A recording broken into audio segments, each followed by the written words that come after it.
శ్రీ పరాభవ నామ సంవత్సర ఉగాది శుభాకాంక్ష. పండుగ ఏదైనా సరే సినిమా చూస్తే వచ్చే ఆనందం వేరు. అలా ఈరోజు 2 సినిమాలు దేశవ్యాప్తంగా అన్నప్పుడు దురంధర్ 2 ఓచకోతకు వస్తూ ఉంది.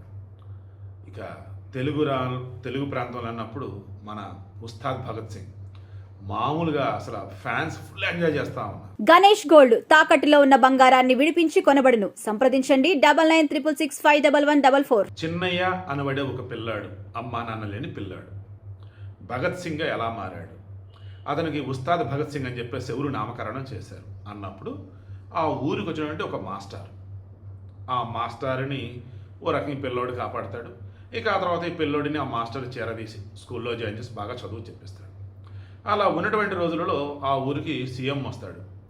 సీఎం వచ్చినప్పుడు ఈ మాస్టర్ గొప్పతనం అంతా తెలుసుకుని మీరు రాజకీయాల్లోకి రావాలి అంటాడు. ఇక ఆ తర్వాత ఆ మాస్టరు రాజకీయాల్లోకి వెళ్ళి సీఎం దాకా అవుతాడు. సీఎం అయ్యాక ఆ సీఎం స్థానం కోసం పార్థిబన్, నల్ల నాగప్ప, ఇక అతను చేయనటువంటి అరాచకాలనే ఉండు. అంటే మన సమాజంలో ఉన్నటువంటి స్వార్థ రాజకీయ నాయకులు వీరు ఏకంగా తమ స్వార్థం కోసం దేశాన్ని సర్వనాశనం చేస్తే టెర్రరిస్టులతో చేతులు కలుపుతారు. అది ఎలా ఏంటి అన్ని సినిమాలు చూపిస్తాడు. ఇప్పటికీ మీరు రివ్యూలు చాలా చూసి ఉంటారు. అందులో కొంతమంది బాగుందని, కొంతమంది బాగాలేదని, అబ్బే రొటీన్ స్టోరీ అని, అబ్బే తేరీ మూవీ ఉంది కదా కొంచెం అటు ఇటుగా మార్చని రకరకాలుగా. దయచేసి చెప్తున్నా, రీసెంట్ టైమ్స్లో మితిమీరిన స్వేచ్ఛ, ఎవరు పెడితే వాళ్ళు యూట్యూబ్ ఛానల్స్ పెట్టేసి, ఎవరు పెడితే వాళ్ళు సోషల్ మీడియాలో రివ్యూలు రాసేసి సగటు సినీ ప్రేక్షకుడికి పండగ రోజు సినిమా చూద్దామనేటువంటి ఇది లేకుండా చేస్తున్నాడు. ఒకవేళ వాడు సినిమా చూస్తూ ఉన్నా కానీ ఆ ముందే రివ్యూలు ఇవన్నీ చదవటం చూడటం వల్ల డిస్టర్బ్ అయిపోతున్నాడు. దయచేసి అసలు ఎలా చెప్పాలి నాకు అర్థం కావట్లేదు. ఎందుకంటే రివ్యూలు చూడదని చెప్పబోతున్నా, మరి నేను చెప్తుంది రివ్యూనేగా. సినిమా ఒక సగటు తెలుగు సినీ ప్రేక్షకుడు ఏదైతే కోరుకున్నాడో అన్ని సినిమాలో ఉంటాయి. ఉస్తాద్ భగత్ సింగ్లో ఫక్తు కమర్షియల్ సినిమా అయితే మధ్య మధ్యలో పవర్ఫుల్ డైలాగులతో పేలిపోయింది. వెళ్తుంది పాత బస్తీకే, పాకిస్తాన్కి కాదు. ఎందుకు ఆ పాత బస్తీలో మీరు క్రాస్ చెక్ చేయండి, ఇప్పటికీ అది మన భారతదేశం భాగమా కాదా అనిపిస్తుండేది. ఎందుకంటే అక్కడ మొత్తం అసలు ఇరుకు ఉండదు. హైదరాబాద్ అన్నప్పుడు అంత స్పేషియస్గా ఉండేది ఎక్కడైనా సరే, అక్కడ అలా ఉండదు. మరలా అక్కడ ముస్లింలు ఉంటారు, హిందువులు కూడా ఉంటారు అక్కడ. బట్ ముస్లింలు గట్టిగా ఉండే ఏరికైనా మీరు కానీ వెళ్తే నిజంగా అసలు ఆ క్లైమేట్, ఆ ఆంబియన్స్ అవన్నీ కూడా ఎక్కడో వేరే చోట ఉన్న ఫీలింగ్ వస్తూ ఉంటుంది మీకు.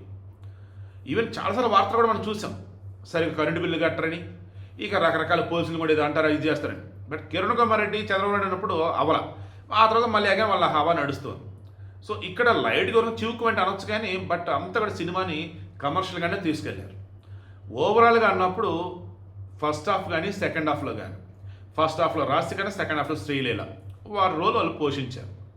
ఇక పార్థిబన్ విలన్గా హడావుళ్ళు, అరుపులు, కేకలు ఇవేమి లేకుండా స్మూత్గా తన పరిధి వరకు బ్రహ్మాండంగా నటించాడు. ఇక పవన్ కళ్యాణ్, జనరల్గా పవన్ కళ్యాణ్ సినిమా ఏదైనా అతని రోల్ ఎక్కువే ఉంటుంది హీరో కాబట్టి. కానీ ఈ సినిమా చూస్తే సినిమాతో అతను ఉండడానికి ఫీలింగ్ వస్తుంది.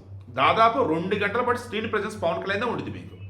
సో పవన్ కళ్యాణ్ని ఎలాగైతే మీరు చూడాలనుకున్నారో స్టైలిష్ కనిపిస్తాడు, డ్యాన్స్లు వేస్తాడు, జోకులు వేస్తాడు. ఫస్ట్ హాఫ్లో అయితే ఏకంగా వేరే సినిమా హీరోలకు సంబంధించినటువంటి సాంగ్స్ డ్యాన్సులు ఇలా చెప్పుకుంటూ పోతే పవన్ కళ్యాణ్కి సంబంధించి ఒక కంప్లీట్ సినిమా మీరు చూడాలని అనుకుంటే ఈ సినిమా అంతే. ఎంత బాగుంటుంది అంటే ఈ సినిమాలో పవన్ కళ్యాణ్ని అరే ఇన్నాళ్ళకి మరలా చూసామా. ఈ సింపుల్ చెప్పండి, శంకర్ వరప్రసాద్ గారి సినిమా ఉంది కదా, శంకర్ వరప్రసాద్ గారి సినిమాలో చిరంజీవి మీరు ఎలాగైతే చూశారో అలా పవన్ కళ్యాణ్ ఇక్కడ చూడవచ్చు మీరు. నిజమే, హరీష్ శంకర్ వచ్చేసి ఈయన వీరాభిమాని, గబ్బర్ సింగ్ రికార్డులు బ్రేక్ చేశాడు. బట్ ఇప్పుడు ఈ సినిమా కూడా పెద్ద విజువల్ వండర్స్, పెద్ద పెద్ద ట్విస్టులు ఇవి తీసుకోవాలని అనుకోలేదు. అతను రొటీన్ స్టోరీని తీసుకున్నాడు, తర్వాత ఏం జరిగింది అంటే అర్థమయ్యేలాగా తీసుకున్నాడు. కానీ ప్రతి సీన్ కూడా ప్రేక్షకుడికి నచ్చేలా చేశాడు. అలా ఈ సినిమాలో మెయిన్ ప్లస్ పాయింట్ వచ్చేసి తమన్ బ్యాక్గ్రౌండ్ మ్యూజిక్. దేవిశ్రీ ప్రసాద్ అంతా ఆగొట్టుగా లేపాడు సాంగ్స్ అవి, తమన్ మాత్రం బ్యాక్గ్రౌండ్ మ్యూజిక్ దుమ్ము లేపేశాడు. కొన్ని సందర్భాలలో మీకు ఓజీ సినిమా గుర్తొచ్చింది, ఏం కొట్టాడో మ్యూజిక్ అనిపించింది చూసారా ఓజీలో, అలా ఇక్కడ కూడా మీకు అనిపించింది. సో మొత్తంగా ఏం చెప్తున్నాను నేను, సినిమాలో నేను ఏ ట్విస్టులు రివీల్ చేయాలి, అలానే పెద్ద గొప్ప ట్విస్టులు ఏమైనా ఉన్నాయంటే ఉండవు. కానీ సినిమా చూస్తున్నసేపు అరే భలే ఉందనిపించింది. సినిమా చూస్తున్నసేపు అరే పవన్ కళ్యాణ్ ఇది కదా మనం చూడాలనుకుంది అనిపించింది. ఓవరాల్గా అన్నప్పుడు ఐఎమ్ షూర్ తెలుగు సినీ ప్రేక్షకుడు పండుగ రోజు ఈ ఉస్తాద్ భగత్ సింగ్ చూసి హ్యాపీగా ఎంజాయ్ చేస్తాడు, నో డౌట్. ఇది పక్కా పవన్ కళ్యాణ్ సినిమా. పవన్ కళ్యాణ్కి సంబంధించి డ్యాన్సులు ఏంటి, ఫైట్లు ఏంటి, కామెడీ ఏంటి, టైమింగ్ ఏంటి అన్ని పర్ఫెక్ట్గా సింక్ అయినాయి. చాలా రోజుల తర్వాత మీకు పవన్ కళ్యాణ్ సరికొత్తగా ఈ సినిమాలో కూడా కనిపిస్తాడు. మళ్ళీ చెప్తున్నా, మన శంకర్ వరప్రసాద్ గారు చిరంజీవి మీరు ఎలాగైతే చూసారో వింటేజ్ చిరంజీవిని, ఇది కూడా ఆల్మోస్ట్ అలాగే చూస్తారు. ఇక ధురంధర్ సినిమా ఓన్లీ ప్రీమియర్ ద్వారానే 75 కోట్లు కొట్టింది. ఇక ఫస్ట్ డే కలెక్షన్ అంటే రేపటికి మినిమంలో మీరు అనుకుంటే 200 కోట్లు కొట్టినా ఆశ్చర్యపోవాల్సిన అవసరం. ఎందుకంటే 4 గంటలు నిండి ఉంది ధురంధర్ సినిమా. 4 గంటలు నిండి ఉన్న ప్రేక్షకుడు అలాగే కూర్చున్నాడు. అండ్ ట్విస్ట్ మీద ట్విస్టులు, ఇక ప్రీ క్లైమాక్స్ పీక్స్ అనమాట. ధురంధర్ అయితే ఓచకోత కోస్తాం. ధురంధర్ 2 అయితే నాకు తెలిసి బాలీవుడ్లో ద హయ్యెస్ట్ ఇంకా కలెక్షన్స్ ఇదే కొట్టేసింది. రణ్వీర్ నాకు తెలిసి లైఫ్లో ఇంత గొప్ప సినిమా తీయలేడు, నటించలేడు కూడా. మన తెలుగు వాళ్ళు మాత్రం ఉస్తాద్ భగత్ సింగ్ చూసి హ్యాపీగా ఎంజాయ్ చేయండి.